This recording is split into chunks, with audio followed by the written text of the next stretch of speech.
Uhud maydoni mana shu joyda bo'lgan. O'sha biz o'qigan, biz eshitgan muborak Rasululloh sallallohu alayhi vasallamning tishlari singan joy mana shu joy.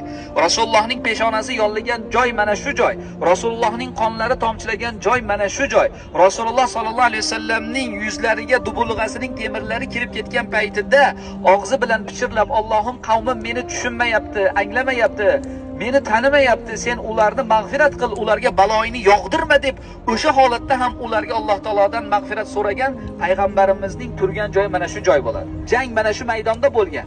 Rasululloh sallallohu alayhi vasallamning sahobalari bilan birgalikda joy olgan joy mana shu Uhud tog'iga Rasululloh orqalarini qilib o'ng tarafini Uhud tog'i bilan berkitganlar, chap tarafi ochiq qolganlarida esa Rasululloh sallallohu alayhi vasallam 50 ta kamonchini ajratib, mana shu joyga Abdulloh bin Jubayrni boshliq qilib, mana shu toqqa chiqargan 50 tasini. Chiqarib nima deb aytgan payg'ambarimiz?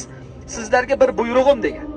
Biz g'olib bo'lganimizni ko'rsangiz ham, biz mag'lub bo'lganimizni ko'rsangiz ham, hargiz bu tog'ni sizlar tark etmaysizlar, toki men sizlarga o'zim tushinglar demagunimgacha deb buyruq beradi. Payg'ambarimiz sollallohu alayhi vasallam jangdan avval qilichini chiqarar ekanlarda, sahobalardan hammasiga yuzlanib turib, mana shu qilichimni haqqini kim beradi, shunga qilichimni beraman degan ekan.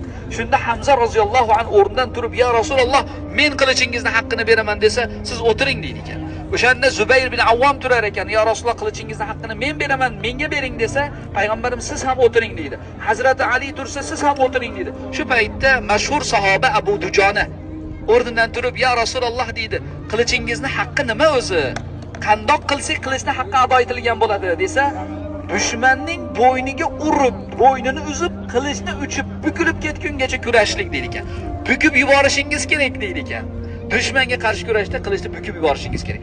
"Ya Rasululloh, menga bering, men mana shu qilichni haqqini men beraman" deganda, Rasululloh sallallohu alayhi vasallam qilichlarini, o'z qilichlarini Abu Dujonaga mana shu maydonda bergan. Abu Dujona Rasulullohning qilichini olib, xursandchiligidan kibrlanib yurib ketgan ekan.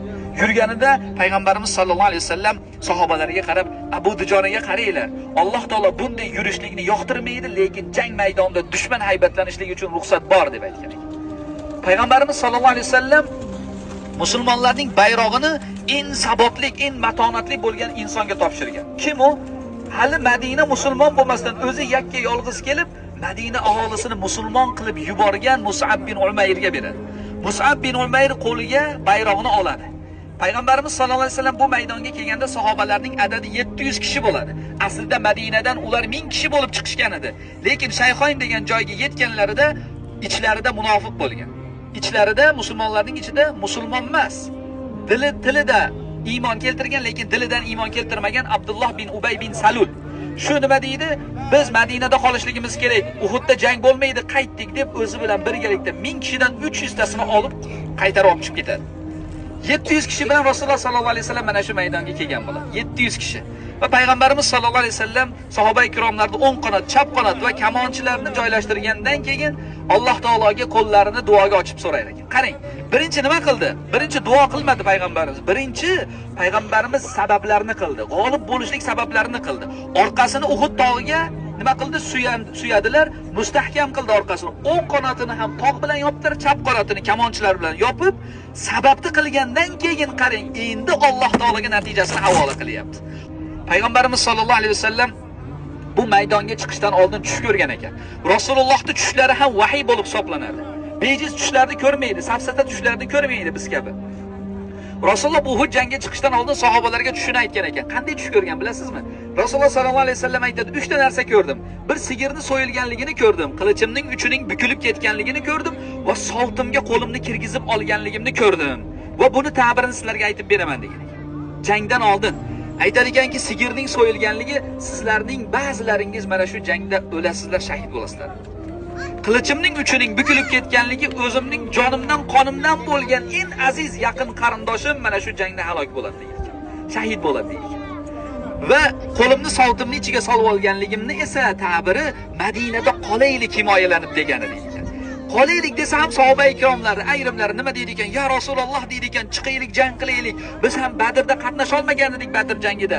Badr jangida qatnasha olmadik, birodarlarimiz bizdan savob ajrlari tarafidan o'tib ketishdi. Bizlar ham shu ajrlarga nasibador bo'lishligi uchun orzudamiz. Mana shu narsani Alloh taolodan so'rayapmiz. Chiqib jang qilaylik. Vaholanki agar Madinada qoladigan bo'lsak, ular Madinaga hujum qiladigan bo'lsa, yosh bolalar va ayollar zarar ko'radi" deydi ekan.